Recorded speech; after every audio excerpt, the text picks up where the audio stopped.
एक छोटी सी कैन जो दुनिया भर में हर सेकंड 400 से भी ज्यादा बिक रही है। एक ऐसी ड्रिंक जिसे कभी डॉक्टर्स ने बैन किया और कभी लोगों ने जानलेवा एलिगेशंस लगाए। युवाओं में सबसे ज्यादा चर्चित रेड बुल एनर्जी ड्रिंक को कानपुर में बैन कर दिया गया है। Red Bull Cola, the popular caffeine drink, has been banned in Germany this morning. England is officially banning the sale of high caffeine energy drinks like Red Bull. ये red bull सिर्फ एक drink नहीं बल्कि एक empire है जो हमें wings देता है और कभी कभी हमारी हेल्थ भी छीन लेता है। ऐसे ही आखिर कैसे रेड बुल ने 2003 में 2 15 साल के और एक 18 साल के बच्चे की जान ली। आइए जानते हैं इसकी पूरी स्टोरी की कैसे एक साधारण सी ड्रिंक जिसको शुरुआत में मजदूरों के लिए बनाया गया था लेकिन आज उसको पूरी दुनिया पीती है।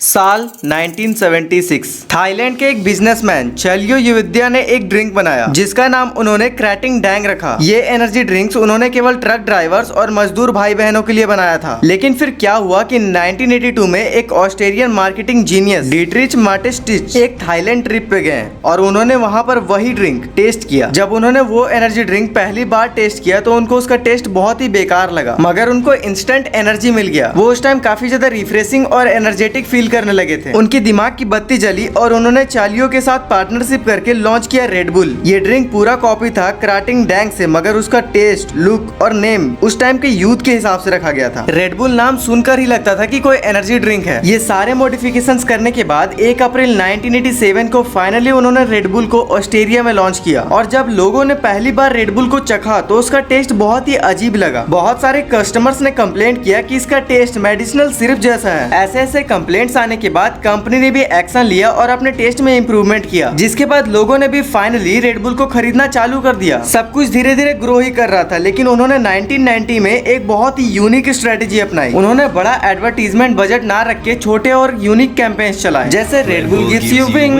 ये तो आपने सुना ही होगा। साथ ही उन्होंने यूनिवर्सिटी, कैंपेन्स, क्लब और पार्टीज में फ्री सैंपल दिए, जिसके बाद स्टूडेंट्स और नाइट वर्कर्स को ये ड्रिंक काफी ज्यादा यूजफुल लगने लगा। रेड बुल ने अपनी ब्रांडिंग को एडवेंचर और एनर्जी के साथ जोड़ दिया, जैसे रेसिंग, स्काई डाइविंग और लेटर फॉर्मूला 1। धीरे धीरे लोगों में ये कूल और बहुत ही डिफरेंट ड्रिंक बन गया जो नॉर्मल कोलास, कोक और पेप्सी से बहुत ही अलग था। उस टाइम रेड बुल का कोई बड़ा कॉम्पिटिटर भी नहीं था, जिसकी वजह से उसने बहुत ही कम समय के अंदर 1.2 बिलियन की कंपनी बना दी थी। और उस टाइम तक कंपनी ने 260 मिलियन कैंस बेच दी थी। और साथ ही यूएस में भी उनका आंकड़ा काफी ज्यादा सही था, वहाँ पर भी उन्होंने लगभग 108 मिलियन कैंस तक बेच दिया था। 1998 से लेकर 2000 तक का पीरियड रेड बुल के लिए काफी ज्यादा फायदेमंद वाला था। उस टाइम तक रेड बुल ने अपना इतना बड़ा एम्पायर खड़ा कर दिया था कि लोग उसको पहचानने लगे थे। मगर ये सक्सेस रेड बुल के लिए फायदेमंद के साथ साथ नुकसानदायक भी साबित रहा, क्योंकि कुछ केस रिपोर्ट्स और मीडिया स्टोरीज में ऐसे इंसिडेंट सामने आए जहां इंडिविजुअल्स ने रेड बुल पीने के बाद हार्ट प्रॉब्लम, एरिथमिया जैसे सिम्टम्स एक्सपीरियंस किए। और काफी ऐसे लोग भी थे जो रेड बुल पीने के बाद मर भी गए थे। और इतने सारे डेथ एलिगेशंस और केमिकल यूजेस के कारण रेड बुल को कई जगहों पर बैन कर दिया गया। लेकिन रेड बुल कंपनी ने हमेशा अपना स्टैंड क्लियर रखा। कंपनी का कहना था कि उनके प्रोडक्ट में कैफीन की मात्रा एक नॉर्मल कॉफी कप जितनी ही होती है और मॉडरेट कंजप्शन सेफ है। यानी इनका साफ साफ कहना था कि आप कॉफी पीते हो और आपके एक कप कॉफी में जितना कैफीन होता है उतना ही हमारे प्रोडक्ट में भी है और हमारा प्रोडक्ट आपको ज्यादा नुकसान नहीं पहुंचाएगा। मगर फिर भी इसको कई जगहों पर बैन किया गया था। Red Bull Cola, the popular caffeine drink, has been banned in Germany this morning.